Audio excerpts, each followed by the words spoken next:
The shift was real, and it was caught by the most powerful eyes humanity has ever turned toward the stars. 4 of them, 4 space telescopes: Hubble, Webb, Chandra, and Fermi, each built for different missions, different spectrums, different corners of the cosmic canvas, but now, all focused on one thing. 3 I/ATLs. The visitor, the drifter, the probe, whatever name history will eventually give it. For now it carries only one designation: threat, because something just changed. Spectrally, structurally, energetically. If you're still watching, subscribe now. You crave more than answers. You seek what lies beyond. Subscribe now, and be part of the few who never stop searching. The thing didn't just alter course, it didn't just flare, or rotate, or emit. It transformed. Its entire spectral profile shifted, fast, deliberate, and visible across every sensor. The term used by the analysts was hostile color, a phrase that should not exist in science, a phrase soaked in subjectivity, in fear, in implications far beyond the boundaries of astrophysics. But there it was, a hostile color, and it was aimed straight at us. Now, let's be clear. Colors in space aren't like colors on Earth. They're spectral fingerprints, wavelengths sliced into data streams. Red, blue, ultraviolet, gamma. A shift in color isn't just cosmetic, it's structural. It tells you what's happening inside, and what happened inside. 3 I/ATLs wasn't natural. Where there was once inert nickel and carbon compounds, passive emissions consistent with a cometary core, now there's heat, energy, exotic compounds that don't match any known materials, and more importantly, radiation, X-rays, gamma bursts, high-energy spikes that shouldn't exist on a comet, or an asteroid, or even a rogue planetary fragment. It's not acting like it's passing through anymore. It's acting like it's activating. You don't have to be a physicist to understand what that means. When something inert suddenly becomes energetic, there are only 2 possibilities. 1, it's dying. 2, it's waking up. And 3 I/ATLs is not dying. It's aligning, rotating, emitting. And now the militaries of the world are watching. The United States Space Force didn't wait. Within hours of the spectral shift, they elevated alert status. Tracking satellites were repositioned. Contingency plans dusted off. Code names were assigned. Protocols, old theoretical documents filed away for a day that was never supposed to come, were pulled from archives and stamped active. Because this isn't a science problem anymore. This is defense. This is a potential encounter with a foreign intelligence whose capabilities and intentions are unknown. And it's not moving away. It's facing us. You see, one of the telescopes, Webb, with its blisteringly precise infrared array, picked up rotational locking. The object isn't just spinning randomly. It's reorienting. Its axis is now aligned with Earth. Not the Sun. Not the galactic plane. Earth. That's not astronomy. That's targeting. And now we have to ask the questions we've been avoiding. What is it? Where did it come from? And what does it want? Because if 3 I/ATLs is artificial, and at this point, even the most skeptical voices are conceding that possibility, then you're no longer dealing with a rock from deep space. You're looking at technology. And technology does things. It reacts. It chooses. It has programming, purpose, logic. So what's the purpose of this? Why turn red? Why emit high-energy particles? Why now? And here's the part that has every operations room whispering the same word behind closed doors: signaling. What if it's not just reacting? What if it's signaling? Because in every strategic war game ever devised, there's one truth that always rises to the surface. The first step in any confrontation, before the bullets, before the bombs, before the blockade, is posturing. You display capability. You demonstrate resolve. You show the adversary what you could do, if pushed. That's what red means in military terms. Hostile, ready, warning. Now imagine you're them, whoever they are. You've sent a probe across the stars. You've observed a species violent, divided, broadcasting endlessly into the void. And now you reveal yourself, not by landing, not by speaking, but by changing. You show your color. And the color says, we're aware, we're watching. Don't come closer. That's what has analysts on edge. Because it's not just color, it's context. This object has been here before. It coasted in like a stone skipping across black water, quiet, inert, strange. It evaded detection, hid behind solar glare, trailed fragments that may have been sensors, relays, or decoys. It was passive, a watcher, and now, it's changing into something else, active, deliberate, hostile. What changed? Some point to Earth's own behavior, recent satellite deployments, experimental lasers, deep space radar bursts that may have pinged the object without understanding what they were targeting. What if we triggered the change? What if our own activity, our signals, our weapons, our broadcasts, flipped a switch? If that's true, then this isn't just an object. It's a system, a reactive, maybe even sentient surveillance node, and when we got too close, it responded. And now, we can't ignore it. International observatories, once divided by competition, secrecy, and funding wars, are suddenly united. Data is flowing across borders, real-time feeds, quantum-linked observatories syncing across continents. Because this isn't about one nation anymore, it's about us, all of us. And that unity, that brief flicker of global awareness is telling. Because when something outside the Earth finally makes its presence undeniable, all the things that used to divide us seem to matter a little less. But unity doesn't mean answers. Not yet. We still don't know what the shift means. We don't know what materials are causing the change. Some spectrographs show compounds that don't match anything we've ever catalogued. Exotic alloys, magnetic resonances, inconsistent with known physics. Even the way it reflects light seems wrong. Phase distortions, delayed echoes, signals that arrive milliseconds too late, as if the surface of 3I/ATLs isn't reflecting light, but processing it. And that might be the most terrifying part. Because what reflects light, but doesn't act like a surface, a lens, a sensor, an eye? You beginning to understand, this isn't a comet, it's not even a ship, it's an observation platform, a smart one that's reacting to us, adapting. And now for the first time responding. And if it's responding now, what happens next? What's the next stage? Does it leave, send a signal home, launch something? Does it test us? Because the spectrum it shifted into, those colors and emissions, aren't just artistic, they're energetic. They're powerful. They're the kind of emissions we see in stars, in pulsars, in cosmic phenomena that rip space apart. You don't emit those unless you're building towards something. And the implications are spiraling fast. Defense agencies are building intercept models, rapid response probes, kinetic and non-kinetic countermeasures. Not to attack, not yet, but to prepare, to show our capabilities, to posture back. Because when a silent object from beyond the stars starts glowing red in your direction, you don't wait to see what comes next. You get ready. And while the scientists argue about spectra and radiation and quantum echoes, the soldiers and strategists are preparing for the unthinkable. Because if this is contact, it might not be friendly. And if it's a test, we might already be failing. So now what? Now we watch. We listen. We wait, but not passively. We prepare, as a species, as a planet. Because this wasn't an accident. This wasn't some rogue rock. This was deliberate. This was engineered, and whatever sent it, they're watching too. If this shook you, you need to keep paying attention. This is not just a moment in science, it's a turning point for all of us. Share this message. Spread the truth. Challenge the silence. Subscribe for more as this story evolves, because it's only just beginning. Stay vigilant. Stay curious. And remember, the universe isn't quiet anymore. And neither should you be. That color, it's not just hostile, because it sounds dramatic. It's hostile, because it doesn't belong. It's the spectral equivalent of a snarl. A cosmic warning sign, radiating through every frequency our telescopes can catch. Imagine it. Imagine a black shape against the stars, burning crimson at the edges like a dying ember, and yet, instead of fading, it intensifies. Like it's absorbing light, not reflecting it. Red is the lowest visible frequency, the last color before darkness.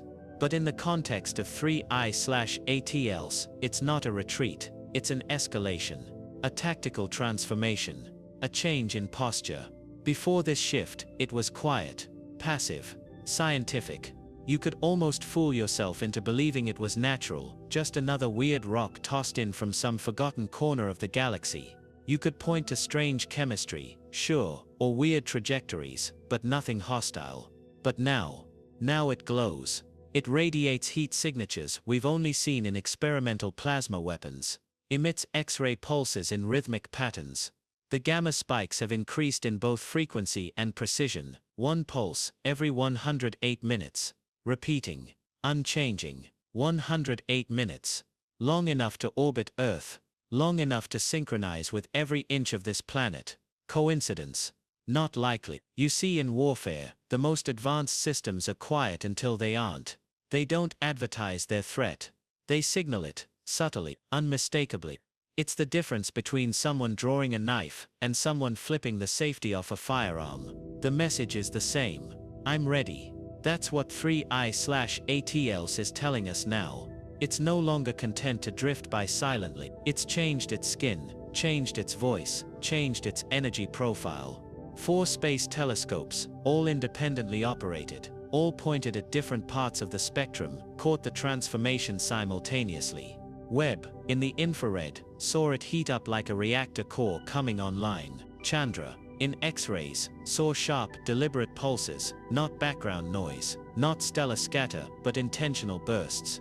Fermi, tuned to gamma rays, saw something even worse, a new form of emission, something not seen even in pulsars or neutron star collisions.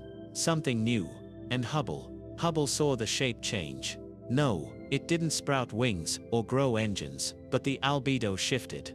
The reflectivity altered at a molecular level. Surfaces once inert became directional. Like they were focusing, like they were looking.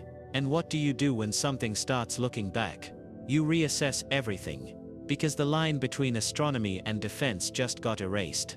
The US Space Force isn't calling this a comet anymore. Behind closed doors, they've dropped the scientific euphemisms. Internally, the briefings now refer to 3I/ATLS as an unidentified active interstellar entity, USS. No more debate about whether it's artificial, they're treating it like a craft. A dormant system that's now awake, radiating purpose across every observable wavelength. And it's not just the U watching anymore. The Chinese are locked in. The ESA is scrambling. India's deep space monitoring assets have gone silent. No public updates, no press releases, just silence. Which says everything. And it's not just about danger, it's about being seen. For the first time in human history, we are the subject of someone else's data collection, someone else's assessment. And no one knows what the grading scale looks like. Are we being judged for our technology, our aggression, our emissions, our electromagnetic chaos, our nuclear signatures? Or is this something else entirely? Maybe it's not judgment. Maybe it's measurement.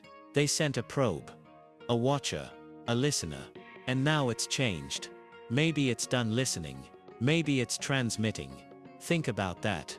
A machine coasting silently for light years suddenly flares red and starts emitting bursts of X-ray and gamma pulses in a rhythm. You think that's just radiation? That's a report, a data dump, a check-in. We're not just looking at a visitor anymore. We're looking at a node in a network. A single point in a lattice of unknown scale, spanning stars, charting civilizations. And now, somewhere out there in the black, the next node might already be warming up. So what does this mean for us? It means we've been seen. Not just observed, but catalogued. Our atmosphere, our oceans, our infrastructure, our weapons platforms, our reactions. We flinched at first contact, buried the signals, suppressed the reports, debunked the data we couldn't explain. And now that it's changed color, now that it's glowing like a threat, we're scrambling to catch up. Rapid response teams have been activated. Interceptor concepts once considered science fiction are now on fast-track development. We're talking antimatter-fueled drones, relativistic kill vehicles, and spaceborne AIs that make autonomous decisions without Earth-based input. Why? Because the object isn't slowing down. It's holding a stable velocity. And based on current projections, it will pass near the Earth-Moon L2 point in less than 60 days. That's close. Too close. And the spectral change happened just before this approach window. In military terms, that's called pre-engagement behavior. No one's saying it out loud yet. No one wants to be the first to use the word weapon in an official statement. But the systems are moving. The protocols are live. The weapons are warming. Because no matter how advanced 3I/ATLs is, it's now something we cannot ignore. Not because of what it might do, but because of what it already has. It's changed us. Forever. The paradigm is broken. No more quiet speculation. No more maybe someday. The someday is now. And so the question becomes, how do we face this? Do we lash out? Launch a probe? Fire a warning shot into the void, like cavemen hurling torches at the thunder? Or do we prepare for a different kind of war? The war of understanding. The war of decoding signals, of deciphering purpose, of confronting the fact that our place in the universe was never what we thought it was. Because we were never alone. We were just ignored. Until now. Now we're seen. So what do you do when the sky turns red? When the object from beyond time begins to hum with alien light, and the countdown ticks louder than ever? You listen. You prepare. You do not panic, but you do not look away. This moment is too big. Too rare. Too real. History will remember it as the day humanity stood on the edge of something vast and terrifying and beautiful, and finally admitted the truth. We are not the center. We are not alone. And the watchers are watching back. Somewhere beyond the threshold of human reach, far past the boundary of comfort and comprehension, 3I/ATLs glows like a coal suspended in space. It hasn't slowed. It hasn't veered. It hasn't attacked. But it also hasn't stopped broadcasting.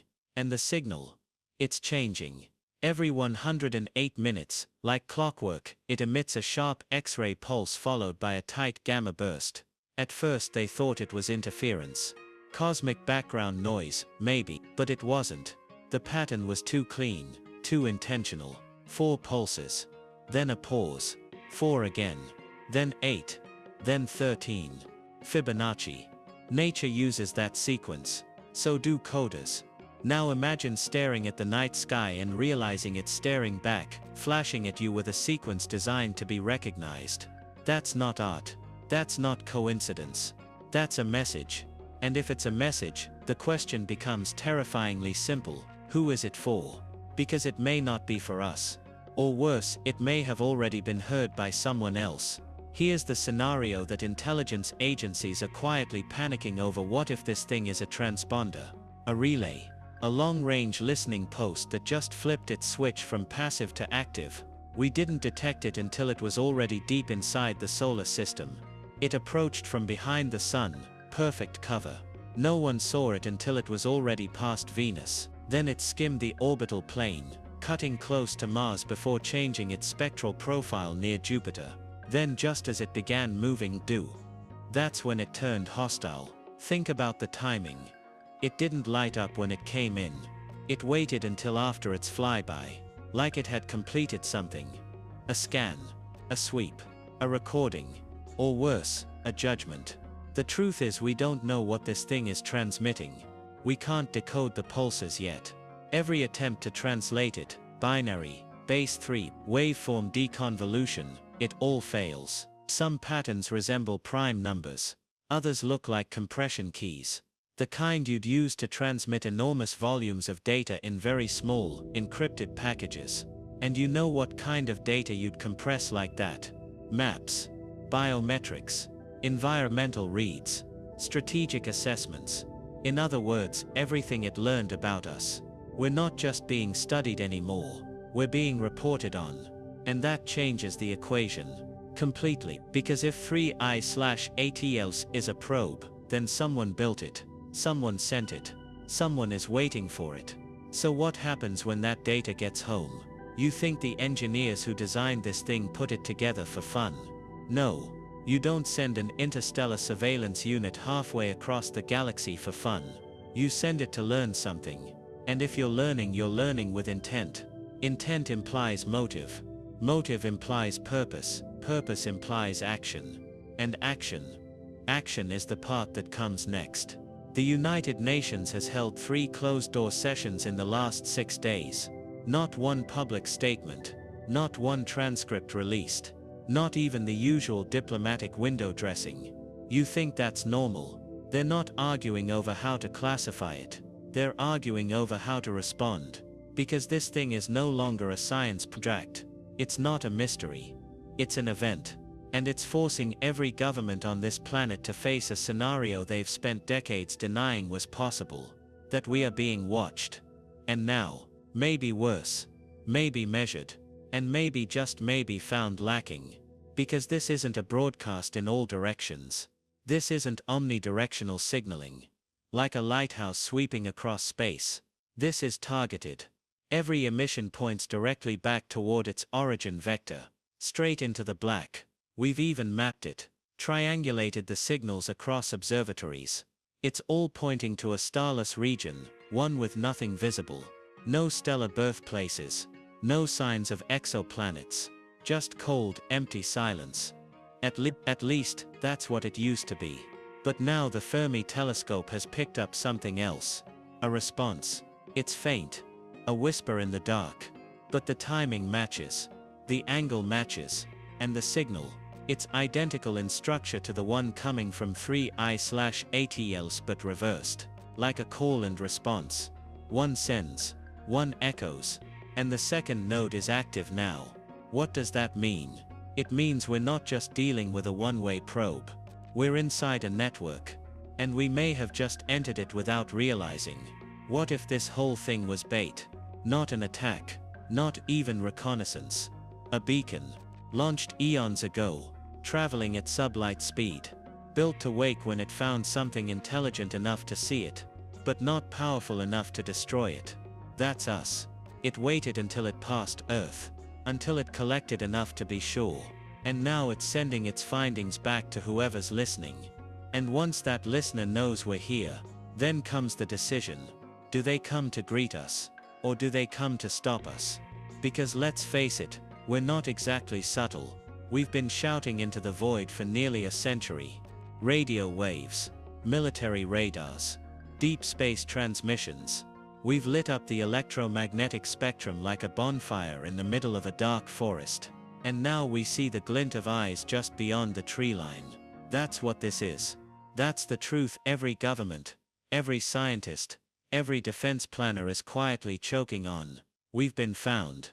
And we don't know what they see when they look at us. Do they see a species on the brink of unity, of transcendence? Or do they see a threat? A violent, short-tempered, unstable species with nuclear weapons and short attention spans. Either way, the data is out there now. We can't undo it. We can't unbroadcast. We can't unplug the sky. So now the conversation shifts not to if we're alone, but to what happens next. Do we prepare for contact, or for containment? Because if that signal, if that red glow, that hostile color was a warning, then the countdown has already started. And you can feel it in your bones. You can feel it in your sleep. Something is coming. Not today. Maybe not next week. But this changed everything. This opened a door. And behind that door is something we don't understand. Something older. Something watching.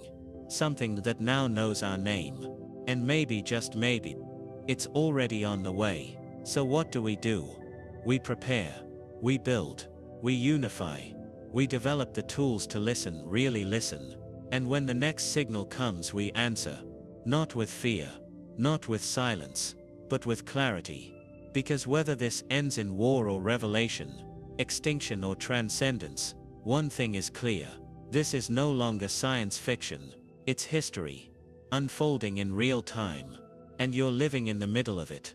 So if this lit a fire inside you, don't let it go out. Share this story. Spread the signal. Subscribe for more. Because the skies are speaking, and for the first time in human history, we're hearing them.